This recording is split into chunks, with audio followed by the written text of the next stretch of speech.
Hello students, इस video में हम देखने वाले हैं प्री बोर्ड क्लास 10th का जो अभी रिसेंटली हुआ है कुछ दिन पहले। केंद्रीय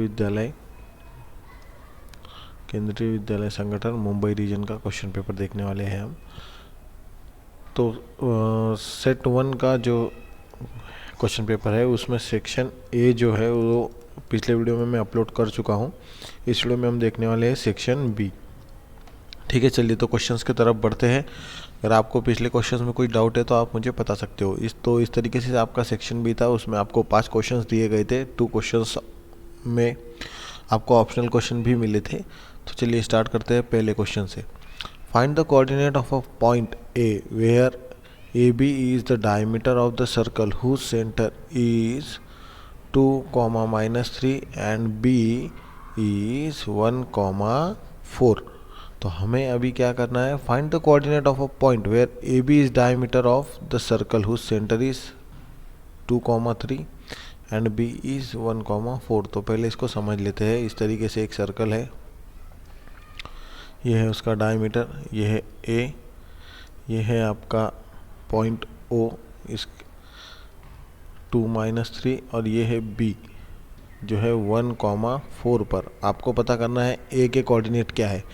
तो इसको आप समझने के लिए सिंपल वे है कि अगर ये सेंटर है तो इसको 1 और 1 के रेशो में डिवाइड करेगा, है ना।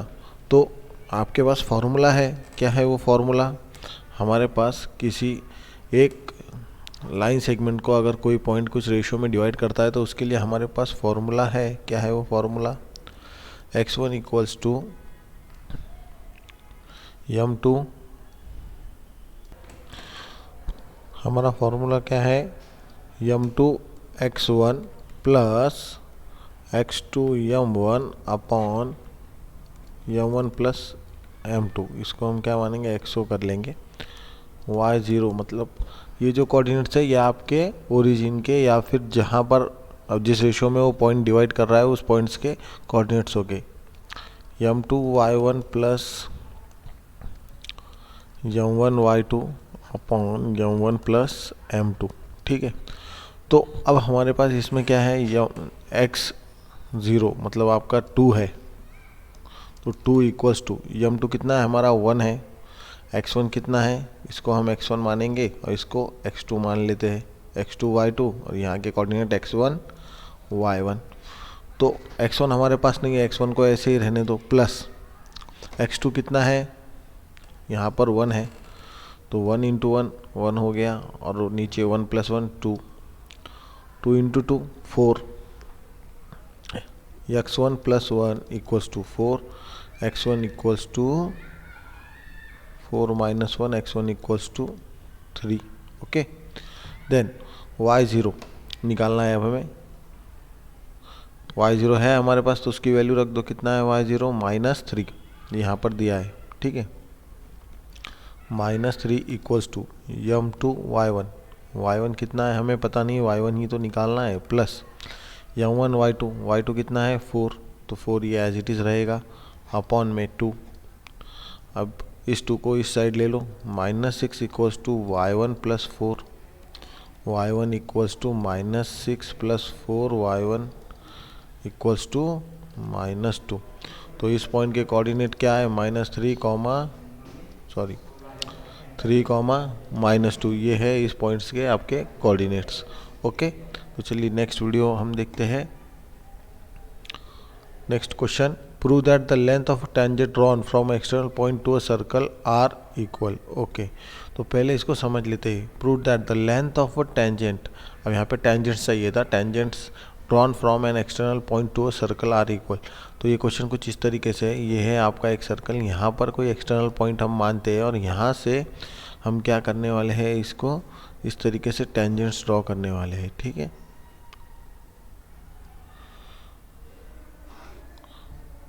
तो हमें प्रूव करना है कि यहाँ पर जो इंटरसेक्टिंग पॉइंट है इसके टेंजेंट्स के, ये दोनों भी इक्वल है। तो हम क्या करेंगे, यहाँ पर सेंटर O मान लेते हैं, इस इंटरसेक्टिंग टचिंग पॉइंट्स को A भी मान लेंगे और इसको C मान लेते हैं। तो पहले फिगर बनाना ज़रूरी है ज्योमेट्री में, और फिगर आपने बना ली तो आपको समझ में आ जाएगा कि प्रूव क्या करना है। टू प्रूव क्या प्रूव करना है आपको? ए सी इक्वल्स टू बी सी, ये आपको प्रूव करना है। तो हम पहले क्या करेंगे, कंस्ट्रक्शन कर लेंगे।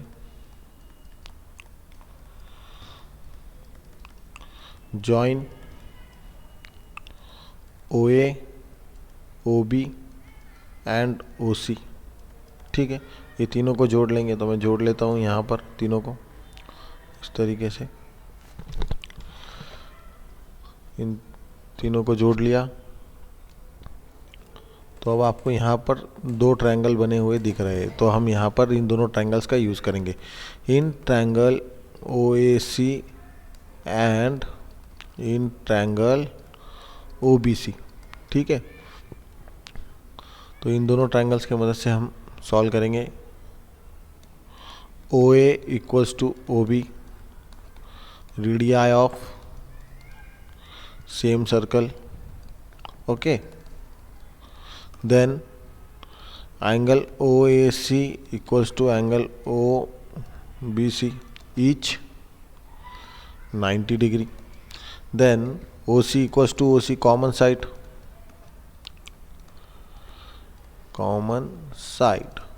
ठीक है। तो दोनों ट्रायंगल कॉन्ग्रुएंट हो गए, क्या हो गए? Angle O A C is congruent to triangle O B C by RHS criteria. Now you can say AC equals to BC by CPCT. Okay, understood? चलिए नेक्स्ट क्वेश्चन देखते हैं। If tangent PA and PB from a point P to a circle with center O are inclined to each other at angle 80 degree, then find POA. Same figure है पिछला ही, इस तरीके से हमारा क्या है, सर्कल है। अब यहाँ पर हमें इसको टेंजेंट्स बनाने हैं। कोई एक पॉइंट है एक्सटर्नल, ये पॉइंट ले लेते हैं हम यहाँ पर एक्सटर्नल पॉइंट। यहाँ से हम क्या करेंगे, तो इसके दो टेंजेंट्स ड्रॉ कर देंगे इस तरीके से। और हमें बताना है, पहले हम नाम दे देते हैं इस फिगर को अच्छे से। ये है हमारा सेंटर O, टेंजेंट्स कौन से, PA और PB, मतलब P एक्सटर्नल पॉइंट है, A और B ये दो टेंजेंट्स के पॉइंट्स हो गए। इस centre O are inclined to each other at angle 80 degree. तो ये क्या हो रहा है, दोनों जहाँ इंटरसेक्ट हो रहे हैं वहाँ क्या हो रहा है, 80 डिग्री का एंगल है। आपको कौन सा एंगल निकालना है, POA। तो POA मतलब ये वाला एंगल आपको निकालना है, ठीक है। बहुत सिंपल है, कैसे निकालना है मैं अभी बता देता हूँ आपको। अभी हमने पिछला जो थ्योरम देखा आप यहाँ पर देख सकते हो, ये दोनों ट्रायंगल क्या है, कॉन्ग्रुएंट है कि नहीं। तो ये एंगल और ये एंगल भी इक्वल होंगे कि नहीं होंगे, बिल्कुल होंगे। तो हम इसी की मदद से क्या करेंगे, फाइंड आउट करेंगे। कैसे देखते हैं, तो सबसे पहले देखो, इन क्वाड्रिलैटरल AOBP क्या है, ये एक क्वाड्रिलैटरल है, ये 90 है, ये 90 है। तो by angle sum property of quadrilateral आप बोल सकते हैं क्या, angle A plus angle O plus angle B plus angle P equals to 360 degree बोल सकते हैं। तो अब आपको क्या चाहिए, एंगल O चाहिए, angle O plus 90 degree plus 90 degree plus 80 degree equals to 360 degree, ठीक है। तो इसका सम आप कर लीजिए, क्या आ जाएगा आपका, 260 डिग्री आ जाएगा। Angle O equals to 360 degree minus 260 degree, angle O equals to 100 degree. ये आपका पूरा 100 डिग्री आ गया। अब यहाँ पर आप लिख दीजिए, in triangle AOP and BOP, इसको आप सेम सिमिलर वे में कॉन्ग्रुएंट बता दीजिए। OA equals to OB, then angle OAP equals to angle OBP, each 90, radii of same circle, ठीक है। अब हम क्या करेंगे, इसको OP को कॉमन साइड बता देंगे, OP equals to OP common side, okay. अब आपको लिख देना है दोनों ट्रायंगल कैसे कॉन्ग्रुएंट है, AOP congruent to triangle BOP by RHS criteria. अब ये दोनों ट्रायंगल कॉन्ग्रुएंट है तो आप बोल सकते हो क्या, angle AOP plus angle AOP equals to angle AOP equals to angle BOP। ठीक है, तो आप ऐसे बोल सकते हो। देन आप लिख सकते हो angle AOP equals to half of angle O equals to half of 100 equals to 50 degree. ऐसे मैं इधर लिख देता हूँ, वहाँ जगह नहीं, angle AOP equals to 50 degree. Okay, देखिए ये दोनों दोनों एंगल्स कॉन्ग्रुएंट हो गए, तो इन दोनों का सम हो रहा है 100, तो एक की वैल्यू क्या आ जाएगी, 50 आ जाएगी। ठीक है, चलिए नेक्स्ट क्वेश्चन की तरफ बढ़ते हैं। Find the area of quadrant of a circle whose circumference is 22 centimetre. तो अब इसको पहले समझ लेते हैं, क्वाड्रेंट मतलब क्या और सर्कमफरेंस मतलब क्या। सर्कमफरेंस मीन्स आपको सर्कल दिया है एक, उसकी टोटल बाउंड्री जितनी होगी उसको हम क्या कहेंगे, उसका सर्कमफरेंस, जैसे पेरीमीटर होता है। और क्वाड्रेंट मतलब क्या, 1/4, मतलब आपको इतना एरिया निकालना है। तो हमें तो रेडियस दी नहीं, पर हम रेडियस निकालेंगे। 2πr equals to C equals to 2πr equals to 22 centimetre. अब हम इसमें सॉल्व करते हैं। 2 into 22/7 into R equals to 22 centimetre. अब मैं क्या करूँगा, यहाँ पर R रखूँगा, बाकी सारे टर्म्स मेरे इस साइड लेकर चला जाऊँगा, राइट हैंड साइड में। R इक्वल्स टू 22 इंटू 7, पहले डिनोमीटर वाली टर्म न्यूमरेटर में लेकर चला गया। अब 2 इंटू 22, न्यूमरेटर वाले टर्म्स डिनोमीटर में डालिए, 22 कैंसिल, R इक्वल्स टू 7/2। इतना समझ गया। अब हमें क्या निकालना है, एरिया ऑफ अ क्वाड्रेंट। तो फॉर्मूला क्या है हमारा एरिया का, πr²। तो एरिया का फॉर्मूला ये है, पर एरिया ऑफ क्वाड्रेंट का फॉर्मूला क्या होगा, एरिया ऑफ क्वाड्रेंट का फॉर्मूला क्या हो जाएगा हमारा, 1/4 इंटू πr²। तो हम इसको सॉल्व करते हैं, 1/4 इंटू 22/7 इंटू 7/2 इंटू 7/2।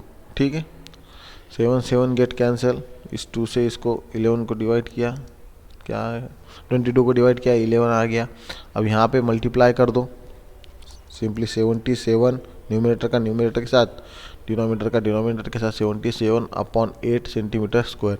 इतना आंसर आपका सफिशिएंट है। ओके, उसको डेसिमल में कन्वर्ट करने की ज़रूरत नहीं है। अब देखते हैं नेक्स्ट क्वेश्चन उसका। और the length of a minute hand of a clock is 14 centimetre, find the area swept by minute hand in 5 metre. Okay, तो इसको समझ लो, एक क्लॉक है, क्लॉक कैसी होती है, नॉर्मली सर्कुलर शेप में होती है। ये इसका मिनट हैंड है, इसकी जो लेंथ है ये है 14 सेंटीमीटर।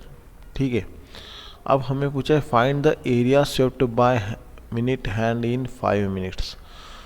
तो 5 मिनट मीन्स अगर अभी हम मान लेते हैं ये 1 पर है, इसको 2 पर जाने के लिए 5 मिनट लगते हैं, तो इतना एरिया कितना आएगा वो हमें पता करना है। तो पहले आपको घड़ी अच्छे से समझनी चाहिए, वॉच। ठीक है, यहाँ पर ये टोटल होता है 360 डिग्री, और अगर आप 12 से लेके 1 तक जाते हैं, फिर 1 से लेके 2 तक जाते हैं, फिर 2 से लेके 3 तक आते हैं, तो टोटल 90 डिग्री हो जाता है। तो 12 से लेके 1 तक कितना होगा, 30 डिग्री। तो हमें क्या करना है, ये सेक्टर बन रहा है, इस सेक्टर का एरिया निकालना है। तो उसके लिए हमारे पास फॉर्मूला है, हम उसी का यूज़ करेंगे। तो पहले R लिख देता हूँ, R इक्वल्स टू 14 सेंटीमीटर। अब मैं फॉर्मूला लिखूँगा, area of sector equals to θ/360 into πr²। Theta कितना है मेरा, 30 डिग्री, 30/360 इंटू 22/7 इंटू R कितना है, 14 इंटू 14। 7 से इसको डिवाइड कर दिया, 2 हो गया, यहाँ पर 0 0 मैंने पहले ही कैंसिल कर दिए। 3 से इसको डिवाइड किया, क्या आ गया यहाँ पर, 12 आ गया। ठीक है, 12 से इसको फिर से डिवाइड किया, 6 आया। 6 से इस 14 को डिवाइड किया, इस 14 को करने की जगह से 22 को करते हैं, 7 आ गया। यहाँ पर कितना बचा, 3 बचा। अब इस 7 से इस 14 को मल्टीप्लाई कर दो, सॉरी 11 से, इस 11 से इस 14 को मल्टीप्लाई कर दो, क्या आ जाएगा 44। 11 4 जा 44, 4 कैरी हो गया, 11 1 जा 11 प्लस 4 154 अपॉन 3 सेंटीमीटर स्क्वायर। ये है क्या आपका फाइनल रिजल्ट। ओके, समझ गए? नहीं समझा तो फिर से समझो कि बेटा ये एक वॉच है, वॉच में अगर मिनट हैंड 5 मिनट में 30 डिग्री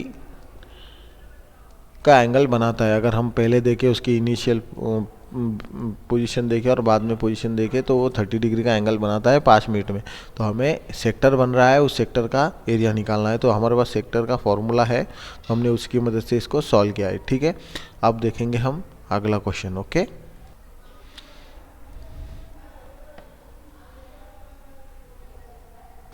अब देखते हैं question number 25। If angle A and angle B are acute angles such that cos A equals to cos B, then show that angle A equals to angle B।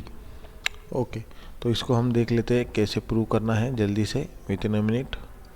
तो सबसे पहले हम एक triangle बना लेते हैं जिससे आपको आसानी से समझ में आए।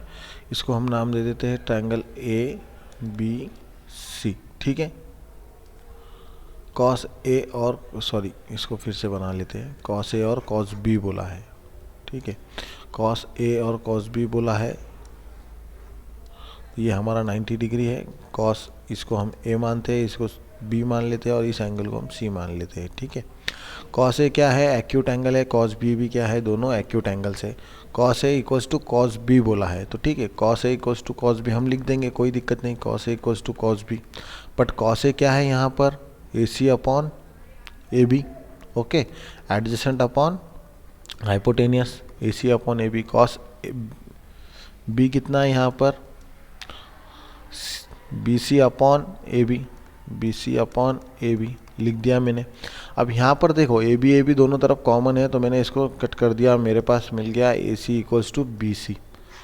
इन triangle A B C, A C equals to B C, कौन सा ए सी और ये बी सी दोनों इक्वल है। Then angle A equals to angle B, क्यों, क्योंकि ये एक आइसोसेलेस ट्रायंगल हो गया ना। अगर इक्वल साइड है तो उनके अपोजिट एंगल भी क्या होंगे, इक्वल होंगे। Opposite angles of equal sides ऐसे लिख दो, opposite angles of equal sides. Okay, understood. चलो अब हम देखते हैं नेक्स्ट क्वेश्चन। क्वेश्चन नंबर 25 में भी एक ऑप्शन है, वो भी देखना ज़रूरी है। यहाँ पर आपका सेक्शन भी ख़त्म हो जाएगा, आप इसको अच्छे से सॉल्व कीजिए। अब हम इसको क्या करते हैं, पहले ट्रायंगल बना लेते हैं। ट्रिग्नोमेट्री का क्वेश्चन है, नॉर्मली ट्रायंगल बनाया करो तो इजी हो जाएगा। अब हम देखते हैं यहाँ पर कॉट ए आपको दिया गया है। कॉट ए क्या है, 15 कॉट ए दिया है इक्वल्स टू 8। ओके, अब हमें फाइंड करना है साइन ए एंड सेक ए। ठीक है, तो कर लेंगे, इसमें क्या दिक्कत है। कॉट ए की वैल्यू क्या आ गई फिर हमारी, 8/15। ठीक है, अब ट्रायंगल की तरफ बढ़ते हैं हम। ट्रायंगल में हम इसको ए, इसको बी और इसको सी मान लेते हैं। कॉट ए मतलब क्या, एडजेसेंट अपॉन अपोजिट। ठीक है, तो equals to A B upon B C, ऐसा हम इसको एज्यूम कर लेंगे। ए बी कितना है हमारा 8, बी सी कितना है 15। क्या हम ए सी निकाल सकते हैं, बिल्कुल निकाल सकते हैं। तो ए सी निकालने के लिए हम बढ़ते हैं आगे। बाय पाइथागोरस प्रॉपर्टी हम लिखेंगे A C square equals to A B square plus B C square. A B कितना है 8, तो 8 का स्क्वायर प्लस 15 का स्क्वायर इक्वल्स टू क्या हो जाएगा, 8 का स्क्वायर है 64 प्लस 15 का स्क्वायर है 225, है ना, पता है ना आपको, प्लस 225। अब इसकी एडिशन कर लीजिए, 64 प्लस 225 289 आया। 289 किसका स्क्वायर है, याद करो, 13 का नहीं 17 का स्क्वायर है।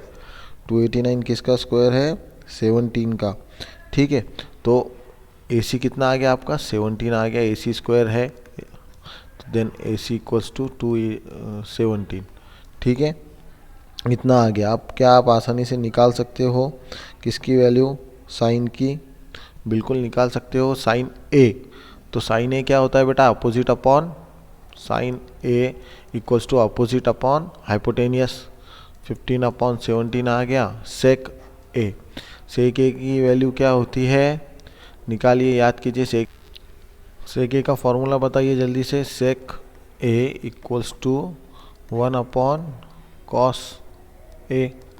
तो cos A क्या आएगा हमारा, एडजेसेंट अपॉन हाइपोटेनियस। तो ये आ गया हमारा हाइपोटेनियस अपॉन एडजेसेंट एंड 17/8। ये है आपके दोनों फाइनल आंसर्स। ओके, तो यहाँ पर हमारा सेक्शन ख़त्म हो गया है। कौन सा, सेक्शन बी। तो अब हम क्या करेंगे, नेक्स्ट आपको अगला वीडियो जल्दी ही अपलोड कर दूंगा मैं सेक्शन सी का। आप चैनल को अच्छे से देखिए, कुछ नहीं समझा है तो कमेंट कीजिए और आपके फ्रेंड्स को भी ये वीडियो ज़रूर शेयर कीजिए। Thank you so much.